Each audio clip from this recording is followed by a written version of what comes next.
సాధారణంగా యుద్ధాలు జరుగుతున్నప్పుడు అమెరికాలో పాలకులకి రేటింగ్ పెరుగుతది. కానీ ట్రంప్‌కి రివర్స్ అయింది. ఇరాన్ లాంటి చోట్ల పాలకుల రేటింగ్ డౌన్ అవుతది. కానీ అక్కడ పాలకులకి రేటింగ్ పెరిగింది. అది ఇక్కడ రివర్స్ అవుతుంది యుద్ధంలో. ఇరాన్‌తో యుద్ధం నేపథ్యంలో అమెరికా అధ్యక్షుడు డొనాల్డ్ ట్రంప్‌కి సొంత దేశంలో ప్రతికూల పవనాలు వీస్తున్నాయి. అమెరికన్‌లో ట్రంప్‌కి ఆదరణ భారీగా పడిపోయిందని ఫాక్స్ న్యూస్ పోల్ అనే సంస్థ నిర్వహించిన సర్వేలో వెల్లడైంది. దేశాధ్యక్ష పదవిని ట్రంప్ నిర్వహిస్తున్న తీరు పట్ల 59% మంది ఓటర్లు అసంతృప్తి వ్యక్తం చేశారు. వీళ్ళలో 47% మంది ట్రంప్ తీరును తీవ్రంగా వ్యతిరేకిస్తున్నట్టు చెప్పారు.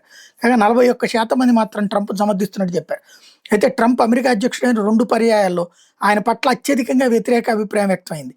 అప్పుడు అది ఇప్పుడే కావడం గమనార్హం. మొదటిసారి అధ్యక్ష పదవి నిర్వహించిన సమయంలో అత్యధికంగా 2017 అక్టోబర్లో 57% మందితో మాత్రం వ్యతిరేకత వ్యక్తమైంది. ట్రంప్ విదేశాంగ విధానం పట్ల కూడా అమెరికాలో తీవ్ర అసంతృప్తి నెలకొంది. ఏకంగా 62% మంది ఆయన విదేశాంగ విధానం పట్ల పెదవి విరిచారు. ప్రత్యేకించి ఇరాన్‌తో ఘర్షణ విషయంలో ట్రంప్ వ్యవస్థని 64% మంది తప్పుపట్టారు.